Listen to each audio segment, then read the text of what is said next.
नमस्कार, मी दिनेश कांजी. आपण बघताय न्यूज डंका. एखादी महासत्ता जेव्हा जगातल्या एका छोट्या देशाचा बळी घेते, त्या देशाच्या मानवाधिकारांचं उल्लंघन करते, त्या देशाच्या सार्वभौमत्वावर अतिक्रमण करते, तेव्हा काय होतं? तेव्हा संयुक्त राष्ट्र सुरक्षा परिषदेची एक बैठक बोलवतं आणि या बैठकीच्या माध्यमातून सगळ्या जगाला शांत करण्याचा प्रयत्न होतो. व्हेनेझुएलामध्ये ज्या काही घडामोडी घडल्या त्याच्यानंतर हेच झालेलं आहे. संयुक्त राष्ट्रांच्या सुरक्षा परिषदेची बैठक बोलवण्यात आली. या बैठकीमध्ये अमेरिकेचे संयुक्त राष्ट्रांमधले जे राजदूत आहेत, माईक वॉल्ट्स यांनी अत्यंत धक्कादायक अशा प्रकारची विधानं केलेली आहेत. त्यांनी असं म्हटलं की निकोलस मादुराव हे व्हेनेझुएलाचे खरेखुरे प्रतिनिधी नव्हतेच, ते तथाकथित राष्ट्राध्यक्ष होते, अशा प्रकारचा उल्लेख या वॉल्ट्स महोदयाने केलेला आहे. ते असं म्हणाले की जनतेचं त्यांना समर्थन नव्हतं. सिस्टीम हायजॅक करून यंत्रणेचा ताबा घेऊन ते राष्ट्राध्यक्ष पदावर विराजमान झाले होते. म्हणजे वॉल्ट जे काय म्हणाले तेच राहुल गांधी भारतामध्ये अनेक वर्ष म्हणण्याचा प्रयत्न करतायत. या देशाच्या जनतेच्या गळी ही भूमिका मारण्याचा प्रयत्न करतायत. मोदी सत्तेवर आलेत, त्यांच्या पाठीशी जनादेश नाहीये, जनादेशाची चोरी करून मोदी सत्तेवर आलेत असं राहुल गांधी सांगण्याचा प्रयत्न करतायत. आणि साधारण तशाच प्रकारची भूमिका अमेरिकेने संयुक्त राष्ट्रांमध्ये मादुरो यांच्या विरोधात मांडलेली आहे. अमेरिकेने भारताला धमकी दिलेली आहे. राष्ट्राध्यक्ष ट्रम्प यांनी नरेंद्र मोदी यांना धमकी दिलेली आहे आणि ही धमकी प्रत्यक्षात कशी उतरवली जाणार त्याची झलकच अमेरिकेने संयुक्त राष्ट्रांच्या सुरक्षा परिषदेच्या बैठकीमध्ये उघड केलेली आहे. 4 जानेवारी रोजी डोनाल्ड ट्रम्प यांनी भारताच्या संदर्भात काही विधानं केली होती. ते असं म्हणाले होते की पंतप्रधान नरेंद्र मोदी यांना ठाऊक आहे की मी खुश नाहीये, त्यांना मला खुश करावं लागेल. भारतीयांना या विधानाचा अर्थ पुरेपूर कळतो. जर डोनाल्ड ट्रम्प यांच्या मनासारखं झालं नाही तर डोनाल्ड ट्रम्प भारतामध्ये उत्पाद निर्माण करण्याचा प्रयत्न करतील. काय करतील डोनाल्ड ट्रम्प? ते भारताचा व्हेनेझुएला करण्याचा प्रयत्न करतील का? मोदींचा मादुरो करण्याचा प्रयत्न करतील का? तर तशी शक्यता फार कमी आहे. म्हणजे ते डोनाल्ड ट्रम्प यांच्या हातात नाहीये. कारण भारत म्हणजे व्हेनेझुएला नाही, भारत म्हणजे पाकिस्तान नाही, भारत म्हणजे बांगलादेश नाही, भारत म्हणजे श्रीलंका आणि नेपाळ सुद्धा नाहीये. भारत हा मोठा देश आहे. त्यामुळे भारतामध्ये असे चाळे करणं डोनाल्ड ट्रम्प यांना शक्य होणार नाही. मग डोनाल्ड ट्रम्प काय करतील? डोनाल्ड ट्रम्प जॉर्ज सोरोस यांच्यासारखा एखादा मोहरा पुढे करतील, भारतामध्ये दंगे धोपे घडवतील, भारतामध्ये एखादं मोठं आंदोलन निर्माण करण्याचा प्रयत्न करतील आणि नरेंद्र मोदी यांना अस्थिर करण्याचा प्रयत्न करतील. कदाचित त्या दिशेने डोनाल्ड ट्रम्प यांनी काही हालचाली सुरू सुद्धा केल्या असतील. मादुरो यांना सत्तेवरून हटवल्यानंतर डोनाल्ड ट्रम्प यांनी व्हेनेझुएलाच्या उपराष्ट्राध्यक्ष डेल्सी रॉड्रिग्स यांच्याकडे राष्ट्राध्यक्ष पदाची सूत्र सोपवली. लष्कराने सुद्धा त्यांना पाठिंबा दिला. डोनाल्ड ट्रम्प यांची अपेक्षा अशी होती की मादुरो यांना ज्या प्रकारे आपण हटवलंय त्याच्यानंतर डेल्सी रॉड्रिग्स या प्रचंड घाबरलेल्या असतील, त्या आपल्या ताटाखालचं मांजर होतील आणि आपण जे काही सांगू ते करायला तयार होतील. परंतु बाई प्रचंड कणखर निघाल्या. त्यांनी डोनाल्ड ट्रम्प यांना चक्क राग दिलेला आहे. ते असं म्हणाले की मादुरो आजही आमचे राष्ट्राध्यक्ष आहेत. आम्ही व्हेनेझुएलाला कोणत्याही परिस्थितीमध्ये कोणत्याही देशाची वसाहत होऊ देणार नाहीये आणि आम्ही आमच्या साधन सामुग्रीचं पूर्णपणे रक्षण करू, खंबीरपणे रक्षण करू. डोनाल्ड ट्रम्प यांनी मादुरो यांना उचलण्यासाठी व्हेनेझुएलावर जी काही कारवाई केली त्या कारवाईसाठी अर्थातच कोट्यवधी डॉलरचा चुराड झाला असणार. आणि एवढा खर्च केल्यानंतर सुद्धा ज्यांच्याकडे राष्ट्राध्यक्ष पदाची सूत्र दिली त्या आपलं ऐकायला तयार नाही आहेत. हे लक्षात आल्यावर ट्रम्प किती पिसाळले असतील याची तुम्ही कल्पना करा. त्यांनी असं म्हटलंय की डेल्सी रॉड्रिग्स यांनी जर योग्य पावलं उचलली नाहीत तर आम्ही त्यांचा सुद्धा बंदोबस्त करू आणि त्यांची अवस्था मादुरो यांच्यापेक्षा वाईट करू. ट्रम्प डेल्सी रॉड्रिग्स यांना योग्य पावलं उचलायला सांगतायत. आता योग्य पाऊल म्हणजे नेमकं काय प्रकरण आहे? ट्रम्प यांचं एक बरं आहे, तसा माणूस प्रामाणिक आहे, उठात एक आणि पोटात एक अशातला प्रकार नाहीये, कुठेही आडपडदा नाहीये. तरी अत्यंत निर्लज्जपणे सांगून टाकलं की व्हेनेझुएलाच्या सगळ्या संसाधनांचा ताबा तुम्ही आमच्याकडे देऊन टाका. म्हणजे आपल्याला काय हवंय ते अत्यंत स्पष्ट शब्दात त्यांनी मांडलेलं आहे. आणि त्यांनी हे सुद्धा मांडलेलं आहे जे अमेरिकेच्या प्रकृतीसाठी चांगलं आहे तेच जगात योग्य आहे, बाकीच्या सगळ्या गोष्टी अयोग्य आहेत. बरं, ट्रम्प इथे थांबत नाहीयेत. ट्रम्प पुढे जाऊन सांगतात की व्हेनेझुएलावर आम्ही जी काही कारवाई केली ती अखेरची कारवाई असं अजिबात समजू नका. आम्हाला ग्रीनलँडचा सुद्धा ताबा हवा आहे आणि हा ताबा घेतल्याशिवाय आम्ही राहणार नाही. ट्रम्प यांनी या जगामध्ये एका नव्या परिभाषेला जन्म दिलेला आहे. योग्यची सुद्धा त्यांनी एक वेगळी व्याख्या केलेली आहे. या जगामध्ये योग्य काय आहे? अमेरिकेचे राष्ट्राध्यक्ष डोनाल्ड ट्रम्प जे योग्य म्हणतील तेच योग्य आहे, बाकीचं सगळं अयोग्य आहे. आणि जे डोनाल्ड ट्रम्प म्हणतील ते जर कोणी ऐकलं नाही तर त्याचं काय होणार? त्याला डोनाल्ड ट्रम्प संपवणार, त्याला चिरडून टाकणार. डोनाल्ड ट्रम्प हा जो आतताईपणा करतायत त्याचं कारण आहे ही अमेरिकेची मजबुरी आहे, ही डोनाल्ड ट्रम्प यांची मजबुरी आहे. कारण अमेरिकेवर 38 ट्रिलियनचं कर्ज आहे, 38 ट्रिलियन डॉलर. आणि हे कर्ज छोटा मोठा आकडा नाहीये. अमेरिकेकडे कोणतीही गोष्ट निर्माण करण्याची जी क्षमता आहे ती अमेरिकेने गमावलेली आहे. अमेरिकेमध्ये कारखानदारी नाही, अमेरिकेमध्ये शस्त्र निर्माण होतात, अमेरिकेमध्ये बड्या IT कंपन्या आहेत, परंतु यांच्या माध्यमातून अमेरिकेला जो पैसा मिळतो, काही प्रमाणात फार्मास्युटिकल कंपन्या सुद्धा आहेत, यांच्या माध्यमातून अमेरिकेला जो पैसा मिळतो तो पैसा अमेरिकेचं प्रचंड कर्ज फेडण्यासाठी पुरेसा नाहीये. मग काय करायचं? मग एकमेव मार्ग उरतो, तो मार्ग म्हणजे वाटमारीचा. अमेरिका जगात जे जे मिळेल ते याच्या पुढे लुटणार आहे.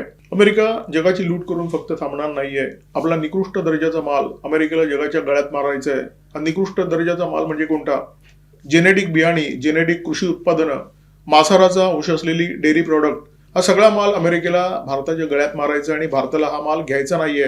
त्याच्यामुळे अमेरिका आणि भारताचे जे संबंध आहेत ते गेल्या काही काळामध्ये प्रचंड ताणले गेलेले आहेत. भारत रशियाकडून स्वस्त तेल घेतो. अमेरिकेची इच्छा आहे की भारताने हे स्वस्त तेल घेणं बंद करावं आणि आपल्याकडून महागडं तेल घ्यावं. म्हणजे आमचा निकृष्ट दर्जाचा माल घ्या, आमचा तो माल घ्या जो जगात विकला जात नाहीये आणि तो चढ्या दराने विकत घ्या. ही अमेरिकेची इच्छा आहे, डोनाल्ड ट्रम्प यांची इच्छा आहे आणि ही इच्छा पूर्ण करून पंतप्रधान नरेंद्र मोदी यांनी आपल्याला खुश करावं अशी डोनाल्ड ट्रम्प यांची अपेक्षा आहे. डोनाल्ड ट्रम्प भारताकडे हे जे काही मागतायत ते काही नवं नाहीये. वर्षभर डोनाल्ड ट्रम्प यांची ही टूर सुरू आहे. ते सतत मोदींकडे लगडा लावतायत, परंतु मोदी मनावर घ्यायला तयार होत नाहीयेत. मग डोनाल्ड ट्रम्प आता काय करणार? डोनाल्ड ट्रम्प भारताचा व्हेनेझुएला करू शकत नाही, हे मी तुम्हाला आधी स्पष्ट केलं. मग डोनाल्ड ट्रम्प काय करू शकतील? डोनाल्ड ट्रम्प यांच्याकडे 3 मार्ग आहेत. पहिला मार्ग म्हणजे ते मोदींची हत्या करू शकतात. डोनाल्ड ट्रम्प हे करू शकत नाही याचा विचार करू नका. अलीकडेच रशियाचे राष्ट्राध्यक्ष व्लादिमीर पुतीन यांच्या निवासस्थानावर ड्रोननी हल्ला करण्यात आला. पुतीन यांचा जीव घेण्याचा प्रयत्न झाला, त्यांना ठार करण्याचा प्रयत्न झाला. जो प्रयत्न रशियाच्या राष्ट्राध्यक्षांबाबत होतो तो भारताच्या पंतप्रधानांच्या बाबत होणारच नाही असं छातीडोकपणे आज तरी कोणी सांगू शकत नाहीये. पंतप्रधान नरेंद्र मोदी यांच्या जीवाला धोका निर्माण होईल अशा काही घटना याच्यापूर्वी या देशामध्ये घडल्या आहेत का? आठवून पहा. पंजाबमध्ये काँग्रेसचं सरकार होतं. चरणजीत सिंग चन्नी हे पंजाबचे मुख्यमंत्री होते. पंतप्रधान नरेंद्र मोदी फिरोजपूरमध्ये एका प्रकल्पाच्या उद्घाटनासाठी जाणार होते. ते हेलिकॉप्टरने जाणं अपेक्षित होतं, परंतु अचानक हवामान बिघडलं. पंतप्रधान नरेंद्र मोदी यांना रस्त्यामार्गे फिरोजपूरला जावं लागलं. 100 किलोमीटरचं अंतर होतं आणि अचानक एका पुलावर त्यांना थांबावं लागलं, कारण तिथे शेतकरी आंदोलन करणारे आंदोलक प्रकटले होते. त्यांनी हा रस्ता रोखून धरला होता आणि त्या फ्लायओव्हरवर पंतप्रधान नरेंद्र मोदी यांना 15 ते 20 मिनिटं खोळंबावं लागलं होतं. काहीतरी भयंकर गफलत झाली आहे हे मोदींच्या लक्षात आलं. ते परत फिरले, ते भटिंडाला परतले आणि परतल्यानंतर त्यांनी पंजाबच्या मुख्यमंत्र्यांसाठी एक संदेश दिला, एक विधान केलं. ते असं म्हणाले की पंजाबच्या मुख्यमंत्र्यांना सांगा की मी जिवंत परतलेलो आहे. मोदींचं हे विधान अत्यंत बोलकं होतं. त्यांच्या जीवाला निश्चितपणे धोका निर्माण झाला होता आणि हा धोका कोणामुळे निर्माण झाला याची तुम्ही कल्पना करू शकता. जे भारतातल्या गद्दारांमुळे मोदींच्या बाबत घडण्याची शक्यता होती ते ट्रम्प यांच्यामुळे घडणार नाही असं छातीडोकपणे आज कोण सांगू शकेल? बोटचोरीचं तुणतुणं वाजवण्यासाठी आणि स्पेशल इंटेन्सिव्ह रिव्हिजन हा जो निवडणूक आयोगाचा उपक्रम आहे त्याला विरोध करण्यासाठी अलीकडेच काँग्रेस पक्षाने रामलीला मैदानावर एक भव्य रॅली केली. या रॅलीचं नेतृत्व केलं होतं काँग्रेस नेते राहुल गांधी यांनी आणि या रॅलीमध्ये कोणत्या घोषणा देण्यात आल्या? मोदी तेरी कबर खुदेगी, आज नाही तो कल खुदेगी. तर काँग्रेसचे प्रयत्न याच दिशेने चाललेले आहेत. मोदींची कबर त्यांना खोदायची आहे आणि ट्रम्प यांनी जर काँग्रेस पक्षाला बळ दिलं तर काय होऊ शकते याची तुम्ही कल्पना करा. याच्यासाठी काँग्रेस पक्षाला काय करावं लागेल? तेच करावं लागेल जे 2008 साली काँग्रेस पक्षाने केलं. काँग्रेस पक्षाने चीनच्या कम्युनिस्ट पक्षाबरोबर करार केला होता आणि हा करार सोनिया गांधी, राहुल गांधी यांच्या पुढाकाराने झाला होता. तशाच प्रकारचा एखादा करार त्यांना ट्रम्प यांच्याबरोबर करावा लागेल. भारतीयांना अंधारात ठेवून हा करार करावा लागेल आणि नरेंद्र मोदी यांची सत्ता खेचण्यासाठी रसद मिळवण्याची व्यवस्था करावी लागेल. 2024 साली भारतामध्ये लोकसभेच्या निवडणुका झाल्या. यावेळी भाजपला स्वतःचं बहुमत मिळालं नाही. तेलुगू देसम आणि जदयू या 2 पक्षांच्या टेकूवर केंद्रामध्ये भाजपचं सरकार विराजमान झालं. या निवडणुका झाल्यानंतर आंध्र प्रदेशमध्ये चंद्राबाबू नायडू मुख्यमंत्री झाले. अमेरिकेचे भारतातले राजदूत सर्गिओ गोर हे त्यांना भेटायला अमरावतीमध्ये गेले होते. त्यांनी चंद्राबाबू नायडू यांची भेट घेतली आणि सविस्तर चर्चा पण केली. अमेरिकेच्या राजदूताला भारताच्या एका मुख्यमंत्र्याला भेटण्याची गरज का वाटावी, त्यांनी ही भेट का घेतली, या भेटीमध्ये कोणती चर्चा झाली? बायडन यांना मोदींचं सरकार नको होतं. हे सरकार अस्थिर करण्यासाठी अमेरिका लोकसभा निवडणुकीच्या आधीपासून प्रयत्नशील होती. त्यांना थोडं बहुत यश सुद्धा मिळालं, परंतु त्यांच्या प्रयत्नानंतर सुद्धा नरेंद्र मोदी यांचं सरकार तिसऱ्यांदा भारतामध्ये आलं आणि हे सरकार पाडता कसं येईल याची चिंता अमेरिकेला होती. त्या दिशेने अमेरिका प्रयत्न सुद्धा करत होती. म्हणजे अमेरिकेने सगळ्या प्रकारचे प्रयोग करून बघितलेले आहेत. भारतात मोदींचं सरकार येऊ नये याच्यासाठी लोकसभा निवडणुकीच्या पूर्वी प्रयत्न झाले. मोदींचं सरकार आल्यानंतर सुद्धा ते अस्थिर व्हावं, कोसळावं याच्यासाठी अमेरिकेने प्रयत्न केले. या देशामध्ये शेतकरी आंदोलन अमेरिकेच्या समर्थनाने झालं. या देशामध्ये जे दंगेधोपे होतात त्याचे सुद्धा कुठेतरी संबंध अमेरिकेशी असतात, अमेरिकेच्या डीप स्टेटशी असतात. आणि ते सगळे प्रयोग पुन्हा एकदा नरेंद्र मोदी यांच्या विरोधात ट्रम्प करण्याची दाट शक्यता आहे. कारण त्यांनी जेव्हापासून मादुरो यांना व्हेनेझुएलाच्या सत्तेवरून हटवलं तेव्हापासून त्यांना अहम ब्रह्मास्मीचा भास व्हायला लागलेला आहे.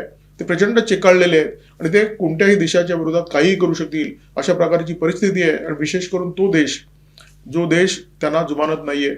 गेल्या 10 वर्षाच्या काळामध्ये नरेंद्र मोदी यांच्या सरकारने नक्षलवाद्यांचं पेकाट मोडलेलं आहे. PFI सारख्या संघटनांवर बंदी आणून या देशामध्ये जो कट्टरवाद निर्माण करण्याचा प्रयत्न होता त्याला बऱ्यापैकी चाप लावण्याचा प्रयत्न केलेला आहे. दहशतवाद्यांना बऱ्यापैकी ठोकलेला आहे. परदेशातून NGOना ज्या भरभरून देणग्या यायच्या त्याच्यावर सुद्धा चाप लावलेला आहे, ज्यामुळे या पैशाचा भारतामध्ये फुटीरतावादी कारवाईसाठी जो उपयोग होत होता तो बंद झालेला आहे. इकोसिस्टीम बऱ्यापैकी उद्ध्वस्त करण्यामध्ये नरेंद्र मोदी यांच्या सरकारला यश आलेलं आहे. परंतु एक लक्षात घेण्याची गरज आहे, यापैकी कोणीही संपलेलं नाहीये. हे सध्या बिळात जाऊन लपलेलं आहे. तिथे वाट बघतायत योग्य संधीची की केव्हा योग्य संधी येईल आणि आम्ही सगळे बिळातून बाहेर येऊन कधी नरेंद्र मोदी यांच्या सरकारच्या विरोधात एल्गार करू.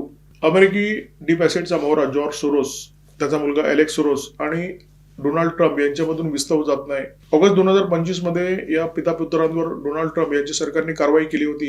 रॅकेटियर इन्फ्लुएन्स अँड करप्ट ऑर्गनायझेशन ऍक्टच्या अंतर्गत ही कारवाई झाली होती. आणि या कारवाईच्या नंतर डोनाल्ड ट्रम्प जाहीरपणे म्हणाले होते की हे जे पितापुत्र आहेत हा मनोरुग्णांचा जमाव आहे आणि अमेरिकेमध्ये हिंसक आंदोलनं भडकवण्याच्या मागे यांचा हात आहे. आता जॉर्ज सोरोस आणि डोनाल्ड ट्रम्प यांचं जमत नाही, परंतु भारताच्या विरोधात अशा एखाद्या सापाचा प्रयोग करायला डोनाल्ड ट्रम्प अजिबात मागे पुढे बघणार नाहीत. कारण भारतामध्ये जॉर्ज सोरोस यांनी एक खूप मोठं जाळं निर्माण केलेलं आहे. हे जाळं पत्रकारांचं आहे, विचारवंतांचं आहे, सोशल मीडिया इन्फ्लुएन्सरचं आहे. आणि या जाळ्याचा वापर जर नरेंद्र मोदी यांच्या विरोधात झाला तर डोनाल्ड ट्रम्प यांना त्याच्यामध्ये हरकत असण्याचं काहीच कारण नाहीये. बांगलादेशमध्ये सत्तांतराचा जो खेळ झाला त्याचं संपूर्ण नियोजन जो बायडन यांच्या कार्यकाळामध्ये झालं होतं. मोहम्मद युनूस यांनी बांगलादेशचे हंगामी सत्ताधीश म्हणून बांगलादेशचा कब्जा घेतला.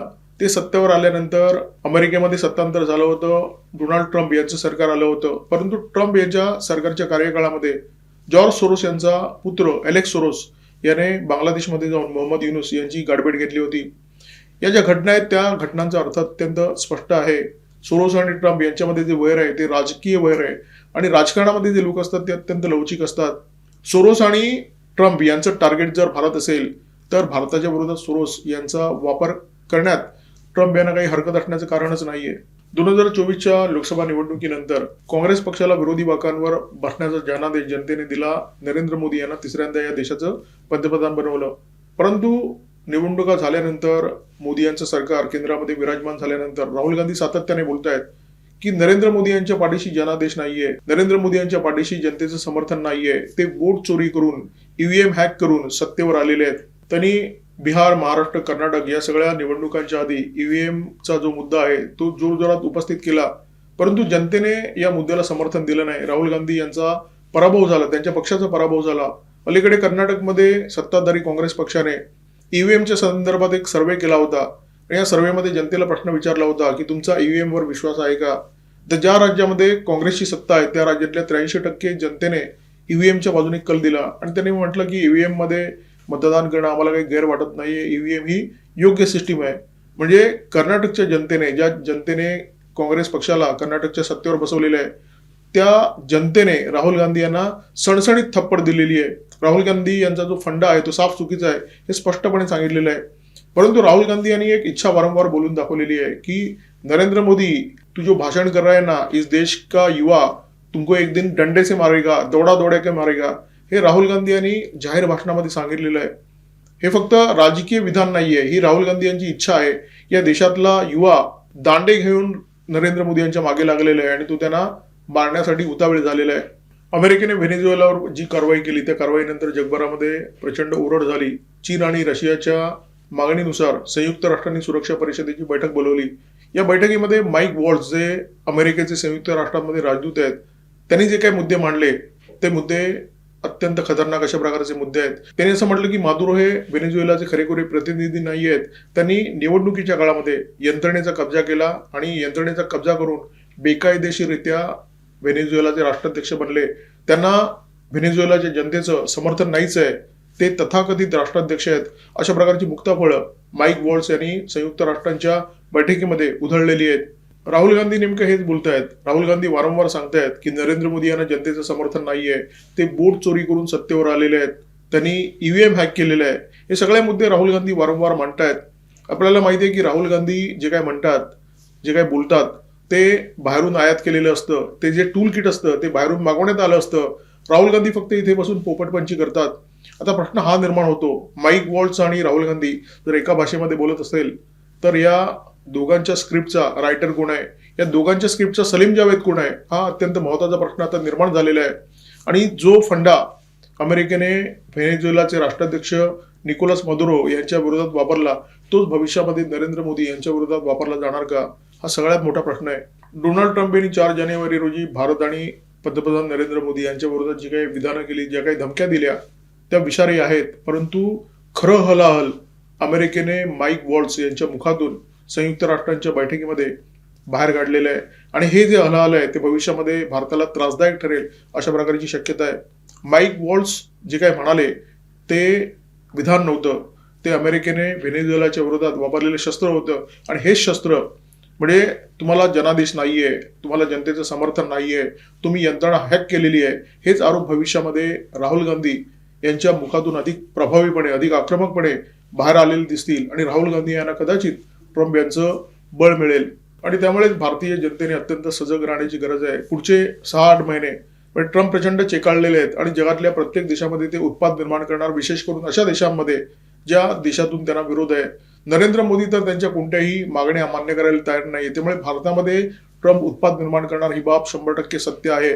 ते फक्त भारतामध्ये उत्पाद निर्माण करून थांबणार नाहीत, ते श्रीलंका, नेपाळ, बांगलादेश, पाकिस्तान या सगळ्या देशांमध्ये उत्पाद निर्माण करतील, भारताला घेण्याचा प्रयत्न करतील. त्यामुळे पुढचे 6-8 महिने भारतासाठी अत्यंत धोकादायक आहेत.